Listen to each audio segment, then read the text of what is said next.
Mbok niki balik teng sifate Rasulullah nggih. Rasulullah sallallahu alaihi wasallam kula terangno. Cerdase nabi nyen cerdas tenan.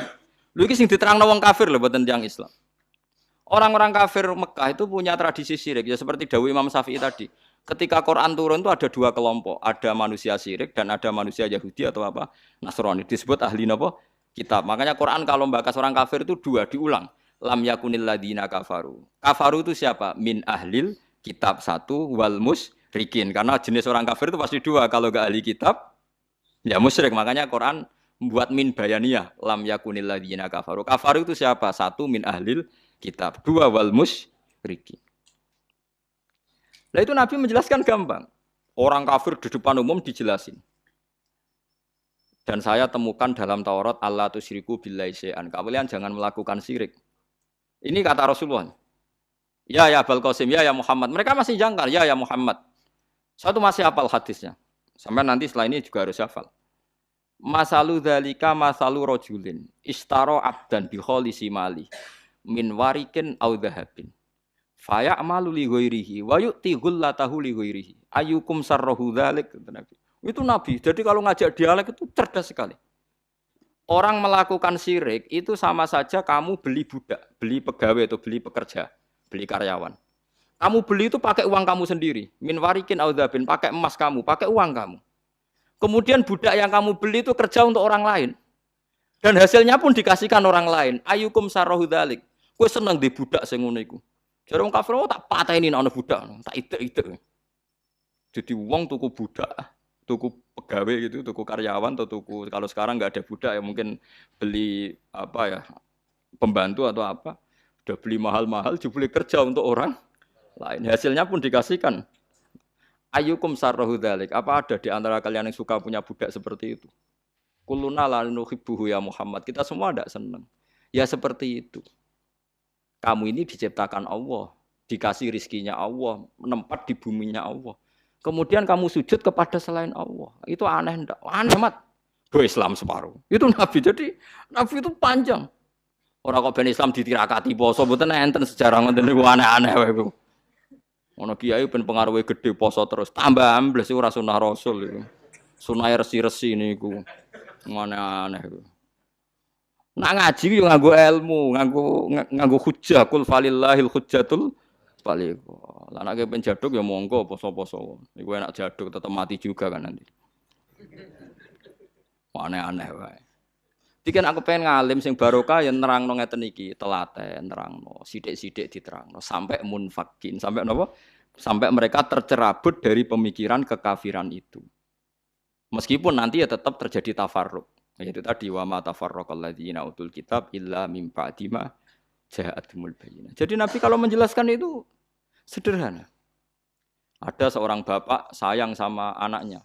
Anaknya banyak yang disayang hanya 1 2. Pamit ya Rasulullah karena saya mencintai itu saya kasih lebih banyak. Nabi jawabnya enak. Alas tatarju ayyakuna fil birri sawa. Bukankah kamu ingin semuanya baik sama kamu? Iya ya Rasulullah. Ya sudah idzan fala kalau gitu jangan. Seorang bapak itu kan kadang aneh. Dia ingin semua anaknya itu hormat dia, tapi tetap yang disayang 1 2. Tapi tetap ingin semuanya hormat, semuanya sayang. Makanya kan orang aneh kan bapak ini. Makanya kata Nabi, ya kalau gitu fala idzan. Kalau gitu jangan melebihkan anak satu dibanding anak yang lain. Makanya Nabi tidak suka kalau ada anak dipilah-pilah itu tidak suka. Itu Nabi. Jadi kalau memberi penjelasan itu jelas. Nabi tanya, alas tatarju ayyakunu fil birri sawa. Bukankah kamu berharap semuanya baik sama kamu? Naam ya Rasulullah. Kenapa yang kamu kasih sebagian dan kamu lebihkan yang satu dengan yang lain? Harusnya kalau dia ingin melebihkan kan kalau ditanya Nabi, bukankah kamu ingin semuanya baik? Enggak ya Rasulullah, yang saya kasih dok biar baik, yang enggak ya enggak apa-apa kan enggak. Semuanya ingin baik tapi kok pemberiannya apa? Beda. Itu Rasulullah, cerdas sekali. Nah, sekarang kecerdasan ini yang hilang. Orang sudah senang tidak jelas itu. Paham gitu? Terus Nabi untuk menghilangkan kemusyrikan di antara yang dijelaskan adalah ayat tadi darabawahu masalar rajulan fihi syuraka'u mutasyakisuna wa rajulan salamal lirrajul. Hal yastawiyani napa? Masalah. Alhamdulillah. Jadi ini jelas. Orang terus berpikir, oh iya ya, kalau punya majikan banyak, taruh saja kita punya Tuhan 3. Yang satu mengharamkan zina, yang satu mewajibkan zina. Itu sudah bingung kita. Pas diwajibno wis ra kuat. Pas dilarang pas kepengin, anut pangeran sing ndi. Warang melanggar pangeran sitok ngamuk. Dituruti sitok sing sitok ngamuk kan bingung. Nah, kalau pangerannya sitok kan jelas, aturannya jelas karena satu nopo pintu, satu nopo aturan. Itu dilatih gitu. Apa kamu siap jadi budak yang punya tuan banyak, yang seleranya beda-beda, perintahnya beda-beda. Rojulan fihi suroka'u mutasakisun. Mutasakisun itu beda perintah, beda tradisi, beda macam-macam. Warojulan salamal lirrojul. Itu Rasulullah. Terus niki yang perlu sampean perhatikan. Terus Nabi itu kalau menjelaskan itu gampang sekali dan telaten Nabi itu. Enggak, Nabi itu telaten.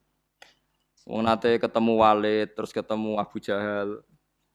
Ya, Nabi itu telaten, diskusi sampai mereka tuh nggak bisa mikir sudah ngadepi Nabi. Ya telaten sekali. Kalau gak ada kitab ya Musnad Ahmad itu, saya mulai baca sejarah, yaitu tadi seperti Nabi ngadepi anak muda yang ingin zina, ya telaten diterangkan. Kamu siap ibu kamu dizinai orang, saya bunuh ya Rasulullah orang yang menzinai ibu saya, putri kamu.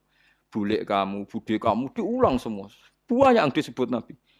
Sampai pemuda itu keluar, terus dia demi Tuhan, saya belum pernah melihat sesuatu sejijik zina.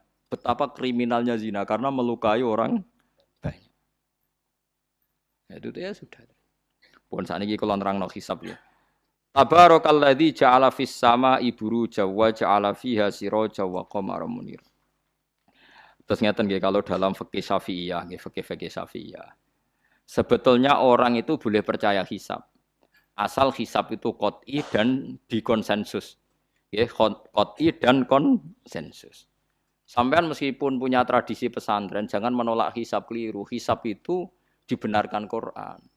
Huwallazi ja'ala syamsa diya'au wal qamara nuran wa qaddarahu manazila li ta'lamu adadas sinina wal hisab. Jadi hisab itu ilmu yang dibenarkan Quran. Cuma masalahnya kalau 1-2 orang itu ada subjektivitas atau kadang kurang ahli sehingga salah. Di sini dibutuhkan konsensus, disebut hisab qot'i. Makanya kayak kasus awal kemarin, andai kan tidak ada pengumuman pemerintah pun aku bodoh. Kok kalender Muhammadiyah ya 3 derajat, kalender NU ya sudah di atas 2,5 derajat. Mbok ora ana ru'yah lah aku wani bodoh. Mergo 2 derajat ae mutafaq alaihi iso diruyah apa meneh sudah 3 napa? Derajat. Itu beda dengan Dzulhijjah yang sekarang. Itu ada yang bilang 1,5 derajat, ada yang bilang belum 2 derajat. Itu beda, itu subjektif. Boleh diikuti, boleh enggak. Tapi kalau seperti yang 1 Syawal kemarin harus diikuti hisabnya. Paham ya? Makanya kalau kata Imam Subki, hisab itu boleh diikuti kalau konsensus bagi para ahlinya. Tapi kelirunya orang-orang yang kadang itu anti hisab. Padahal hisab disebut Quran li ta'lamu adadas sinina wal hisab. Memang Nabi ngendikan sumulir ru'yati wa aftilur ru'yati, ya ru'yah itu penting, itu tadi.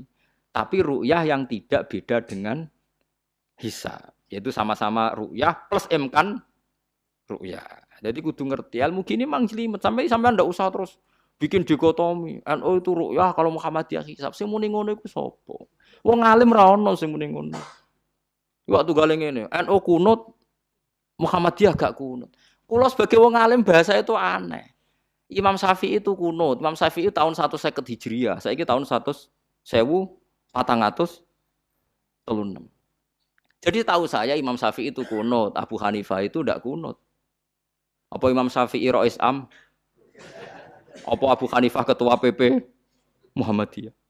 Jadi kalau orang alim taunya ya Imam Syafi'i itu kunut, Abu Hanifah tidak kunut. Jadi kalau saya ditanya, Gus, jenengan hisab apa ru'yah? Ya, saya itu tidak tahu NU Muhammadiyah, tahu saya Imam Subki itu lebih percaya hisab timbang ru'yah. Kalau imam yang lain lebih percaya ru'yah timbang hisab. Imam-imam yang dulu-dulu, tapi kita sekarang terjebak politik identitas atau identitas ormas. Jadi ini khasnya NU ini. Enggak ada di tradisi orang alim enggak gitu. Hisab itu ya ilmunya pangeran. Saya kemarin diundang di kajian itu saya bilang, lo yang bisa hisab itu kita. Orang tahu semua ahli hisab itu Kiai Turehan. Sekarang Jombang Kiai ini itu ilmu kita di pondok diajari hisab. Kalender kudus itu yang punya Ki Turekan itu masih penambah sama saya. Kalau kita anti hisab tuh anti ilmunya sendiri kan? Anti ilmunya apa? Memang yang bisa hisab itu siapa? Kita kan punya pakar hisab banyak. Karena anti hisab ya obongi ngono kalender. Ya biasa saja.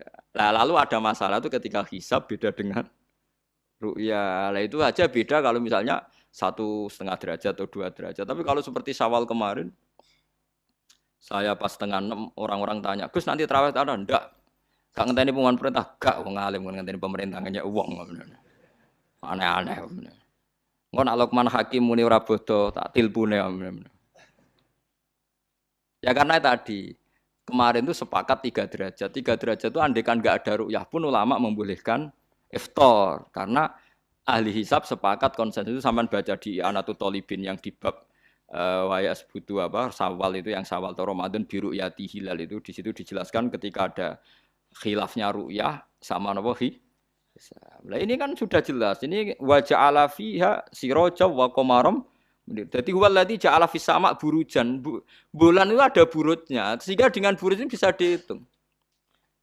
Ini kata Imam Ghazali di kitab Ihya dijelaskan gini. Bagaimana Anda tidak percaya hisab? Hisab itu bahkan bisa menghitung lama gerhana berapa menit, yang gerhana di sisi mana. Misalnya gerhana di sisi selatan.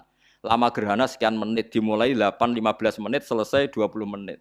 Wong ngitung menitan wae iso kok ngitung dina ora mbok percaya. Apa kiai-kiai kalau mau sholat gerhana ngenteni ru'yah?